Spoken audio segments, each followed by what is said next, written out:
Inflación. La inflación es el alza general de los precios. El IPC se eleva por la misma razón que los precios de bienes y servicios específicos aumentan, es decir, porque hay mayor demanda que oferta a un precio determinado. Cuando la gente tiene más dinero tiende a gastar más. Sin un aumento correspondiente en el volumen de la producción, los precios de los bienes y servicios existentes simplemente aumentan porque la cantidad demandada excede la cantidad ofertada a los precios actuales, haciendo que las personas compitan entre sí durante la escasez o que los vendedores se den cuenta del incremento en la demanda de sus productos a los precios existentes y aumenten los mismos según la circunstancia. Independientemente de que sea el dinero, conchas de mar, oro o cualquier otra cosa, son mayor cantidad en la economía nacional significa precios más altos. Esta relación entre la cantidad total de dinero e IPC ha sido estudiada durante siglos.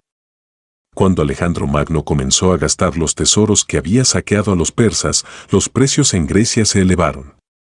De la misma manera, cuando los españoles tomaron enormes cantidades de oro de sus colonias en el hemisferio occidental, el nivel de precios aumentó no solo en España, sino en toda Europa, ya que los españoles utilizaban gran parte de su riqueza para importar productos de otros países europeos. El oro que enviaron a esos países para pagar por sus compras se añadió a la oferta monetaria total en todo el continente. Esto no es difícil de entender.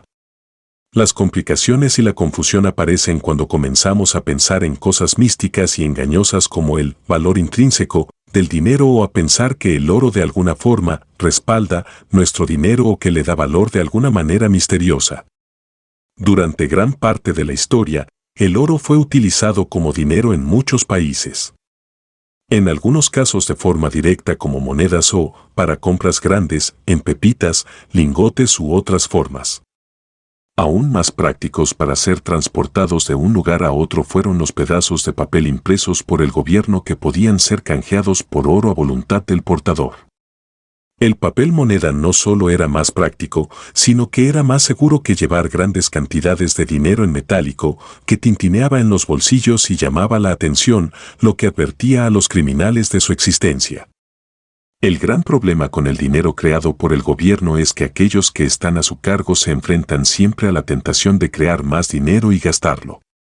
Ya sea entre los reyes de la antigüedad o entre los políticos modernos, esto ha sucedido una y otra vez a lo largo de los siglos, produciendo inflación y los muchos problemas económicos y sociales que le siguen.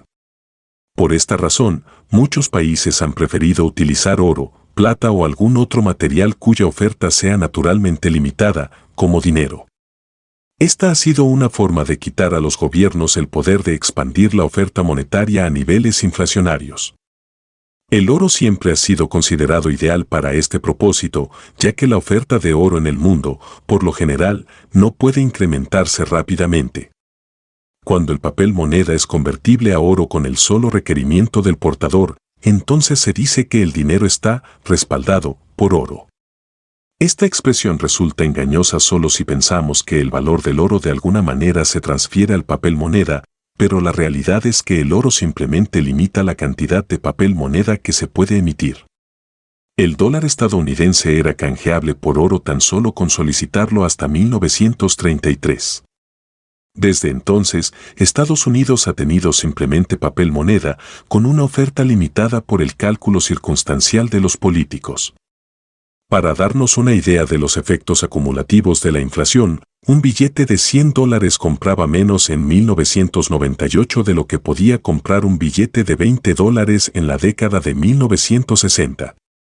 Entre otras cosas, esto quiere decir que la gente que ahorró dinero en la década de 1960 fue robada de forma silenciosa de 4/5 partes del valor de su dinero en el curso de 3 décadas.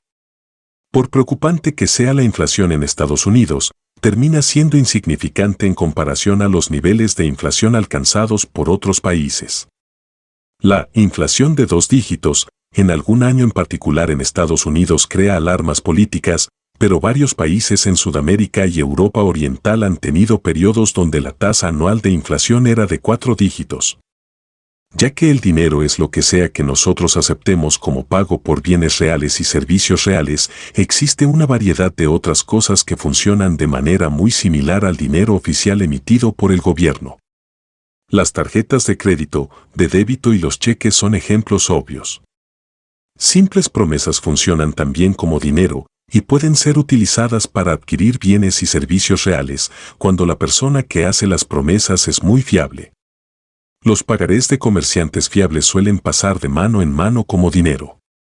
Como se resaltó en el capítulo 5, en 2003 en Estados Unidos se realizaron más compras con tarjetas de crédito o débito que con efectivo.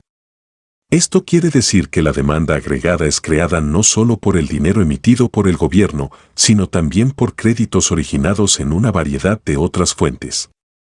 Lo que esto también significa es que una liquidación de créditos, lo que sea que la ocasione, reduce la demanda agregada, de la misma manera que se reduciría si la oferta monetaria oficial se contrajera.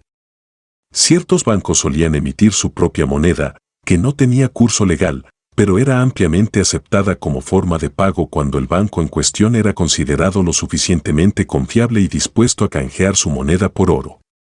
En la década de 1780, la moneda emitida por el Bank of North America era más ampliamente aceptada que la moneda oficial del gobierno en esa época. Algunas veces, la moneda emitida por algún otro país es más aceptada que la moneda local. A partir de finales del siglo X en Japón, la moneda china era más aceptada que la emitida en Japón mismo. En el siglo XX en Bolivia, la mayoría de las cuentas de ahorro estaban en dólares en 1985, durante un periodo de inflación galopante del peso boliviano. En 2007, The New York Times informó, el rand sudafricano ha reemplazado al dólar de Zimbabue, que prácticamente no tiene valor, como la moneda preferida. El oro continúa prefiriéndose frente a muchas monedas nacionales, incluso a sabiendas de que el oro no acumula intereses mientras que las monedas en el banco sí lo hacen. El fluctuante precio del oro no solo refleja la cambiante demanda por el mismo para la fabricación de joyas, la fuente de aproximadamente el 80% de la demanda del oro, o para algunos usos industriales, sino que también refleja, y más fundamentalmente, el nivel de preocupación por la posibilidad de que se produzca una inflación que pueda erosionar el poder adquisitivo de las monedas oficiales. Es por esto que las crisis políticas o militares pueden hacer que el precio del oro se dispare a medida que la gente se deshace de sus reservas de monedas por temor a que puedan verse afectadas, y comienzan a competir entre ellos para comprar oro, como una forma más confiable de mantener su riqueza existente, incluso si ésta no genera intereses o dividendos. Durante la inflación y la crisis económica de la década de 1980 en Estados Unidos, el precio del oro se disparó a $25.800 el kilo. De igual manera, en largos periodos de prosperidad con precios estables es probable que el precio del oro caiga a medida que la gente transfiere su riqueza hacia otros activos financieros que perciben intereses y pueden, por tanto, incrementar la riqueza. Cuando las crisis económicas de comienzos de la década de 1980 pasaron, y fueron seguidas por un periodo de crecimiento sostenido y baja inflación, el precio del oro cayó hasta aproximadamente $8.000 el kilo en el año 1999. De igual manera, después de que los déficits federales llegaran a cifras récord en Estados Unidos y se presentaran problemas similares en varios países europeos a comienzos del siglo XXI, el precio del oro se disparó por encima de los $32.250 el kilo. El gran miedo tácito detrás de la demanda por el oro es el miedo a la inflación. Y este no es un miedo irracional, dado que históricamente gobiernos de todo tipo, monarquías, democracias o dictaduras, han recurrido a la inflación como un método de generación de riqueza sin tener que enfrentar al público de forma directa con un alza en los impuestos. El aumento de impuestos siempre ha creado problemas políticos para aquellos que ostentan el poder. Muchas carreras políticas han sido destruidas cuando los votantes se vuelcan en contra de aquellos que aumentaron sus impuestos. Algunas veces, la reacción del público ante un alza en los impuestos puede escalar hasta revueltas armadas, como aquellas que llevaron a la Guerra de la Independencia de Estados Unidos. Además de las reacciones políticas negativas al alza en los impuestos, también puede haber reacciones económicas adversas. A medida que las tasas impositivas alcanzan niveles más altos, ciertas actividades económicas específicas pueden ser abandonadas por quienes consideran que la tasa de rendimiento de estas actividades, tras impuestos, no es suficiente como para justificar sus esfuerzos. Por esta razón, mucha gente abandonó la agricultura y se mudó a las ciudades durante los últimos años del Imperio Romano, sumándose a aquellos que necesitaban la ayuda por el gobierno justo en el momento en que la producción de alimentos estaba decayendo debido al abandono de la agricultura. Para evitar los peligros políticos que se pueden crear con el alza de impuestos, gobiernos en todo el mundo han recurrido a la inflación durante miles de años. Como John Maynard Keynes observó, no existen registros de una guerra prolongada o de periodos de gran agitación social que no hayan sido acompañados por un cambio en la moneda de curso legal, pero sí existe una crónica casi ininterrumpida en cada país que tiene historia, desde el nacimiento mismo de los registros económicos, de un progresivo deterioro del valor real de las sucesivas monedas de curso legal que han sido utilizadas como dinero.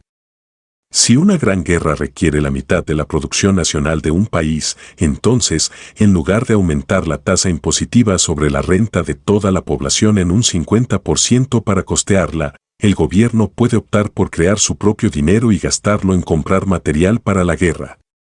Cuando la mitad de los recursos de un país se emplean para producir equipamiento y suministros militares, los bienes civiles serán más escasos a medida que el dinero crece. Este cambio en la relación del dinero a los bienes civiles producirá inflación, a medida que se utilice más dinero para comprar una menor cantidad de bienes y los precios aumenten como consecuencia de esto. La inflación no siempre se debe a las guerras, aunque siempre ha acompañado a los conflictos militares. Incluso en tiempos de paz, los gobiernos han encontrado muchas maneras de gastar dinero, incluyendo las lujosas vidas de reyes o dictadores y numerosos proyectos extravagantes, comunes tanto bajo gobiernos democráticos como en dictaduras. Para pagar todo esto, siempre se ha considerado más fácil y más seguro políticamente usar el poder del gobierno para crear dinero en lugar de aumentar los impuestos. En otras palabras, la inflación es, en todo sentido, un impuesto oculto. Una parte del poder adquisitivo del dinero que la gente ha ahorrado les es robada, y ésta se transfiere discretamente al gobierno que emite dinero nuevo. La inflación no es solamente un impuesto oculto, también es un impuesto masivo. Un gobierno puede anunciar que no aumentará los impuestos o que solo aumentarán para los ricos, como sea que estos sean definidos, pero al crear inflación el gobierno transfiere parte de la riqueza de todo el que tenga dinero, es decir, absorbe la riqueza de personas ubicadas en un amplio rango de ingresos y riqueza, desde los más ricos hasta los más pobres. En la medida en que los ricos tengan invertida su riqueza en acciones, bienes raíz u otros activos intangibles cuyo valor aumenta junto con la inflación, puede que logren eludir una parte de este impuesto de facto, a diferencia de la gente de ingresos más bajos que seguramente no podrá eludirlo. En la era moderna del papel moneda, aumentar la oferta monetaria puede ser tan simple como poner en marcha las máquinas de imprimir moneda. Sin embargo, mucho antes de que existiese la imprenta, los gobiernos podían crear más dinero a través del simple proceso de reducir la cantidad de oro o plata en las monedas de una denominación determinada. De esta forma, un franco francés o una libra británica podían haber contenido en un principio una cierta cantidad de un metal precioso, pero las mismas monedas emitidas más adelante por el gobierno de Francia o el Reino Unido contenían cada vez menos de esos metales, lo que permitía a estos gobiernos emitir más dinero a partir de una cantidad determinada de oro y plata. Debido a que las nuevas monedas tenían el mismo valor legal que las anteriores, el poder adquisitivo de todas ellas caía a medida que las monedas se hacían más abundantes.